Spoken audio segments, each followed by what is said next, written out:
Hey everyone, I want to talk to you today briefly about the phenomenon that we refer to as zombie teenagers, or smartphone zombies, or people who just can't stop using their iPhone while they're on public transport. I'm pretty sure you know the group of people that I'm talking about, but then again maybe you don't. The group of people that I'm talking about in this video are actually the people, mainly white people, mainly over 25s, who complain about smartphone zombies. I recently read somebody online who likened teenagers on their smartphones to people who are zombies who just sit staring mindlessly at a glowing screen, consuming completely useless information, never ending, and I kind of disagreed with them a lot. So I wanted to talk to you about it. The thing is, I don't think that we're zombies who are consuming mindlessly this useless information that's never going to do anything for us ever. I mean, for the most part, we don't even stare at glowing screens. Most of us turn our phone's brightness down in order to save battery, am I right? On a more serious note, we usually tend to do one of three things when we're using our smartphones out in public. Either we are consuming content, we are creating content, or we have been reminded of content. Consuming content is the thing that most people seem to have a problem with, because the things that they see us consuming tend to be Instagram photos or tweets or Tumblr posts or random blogs in web feeds, and they think that that's obviously useless information. Well, I'm here to tell you that most of us don't really consider it to be useless information. I mean, for one, someone tweeting about the weather in the place where their parents are can be extremely useful to us if we happen to be calling our parents later that day. We can also be seeing useful information from news organizations and people who are journalists or people who are experts in the field that we're interested in, and consuming that information while we're on the go can actually be useful in informing us about those things. Just a very quick example, transport updates are amazing. If you follow 131500 on Twitter here in Sydney, you can get information about train, bus and ferry delays that can help you to plan and organize your public transport travel on the go.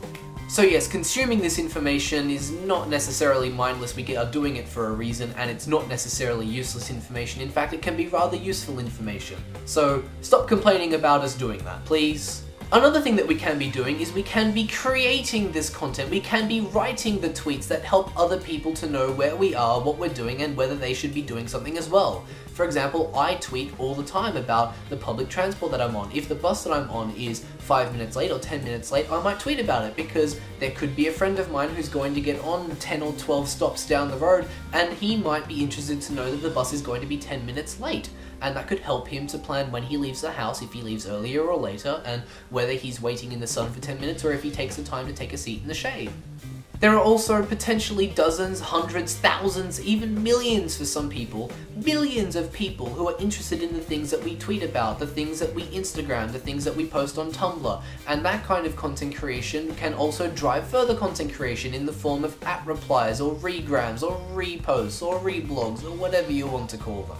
So once again, in the creating content department, the thing that we're doing is not mindless, it's pretty active actually to create content, and it's not useless. So once again, stop complaining. And the third thing that we could be doing is being reminded of content. Now, admittedly, this is a passive action and not an active action, in that it's something that happens to us and not something that we necessarily control.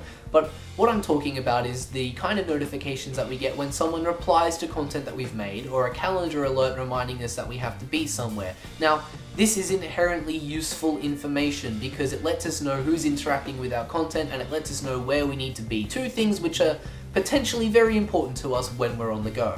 For example, if I tweet about my friend and he's going to be getting on a bus that I'm on which is 10 minutes late, I could get a reply from him saying, "Thanks for the information, just so you know there's a car crash at the bus stop that I'm at, so the bus is potentially going to be later still." That is useful information, and it is not a waste of our time to get that reply.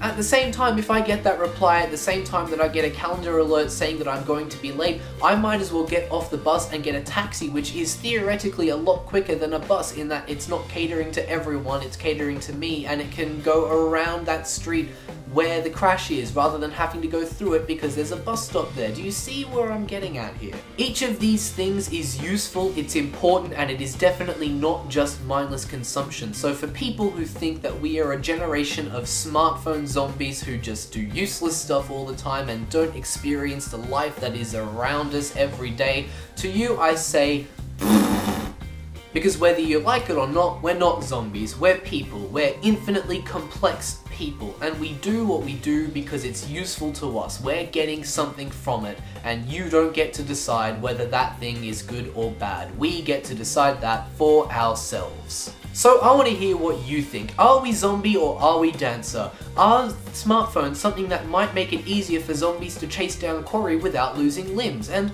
why do you think it is that white 25-year-olds can't tell the difference between a teenager and a zombie these days? Let me know what you think in comments, and if you have any stories about people who called you a smartphone zombie, as has happened to me, that's a topic for a later video, you should leave those in comments as well, or make a video response.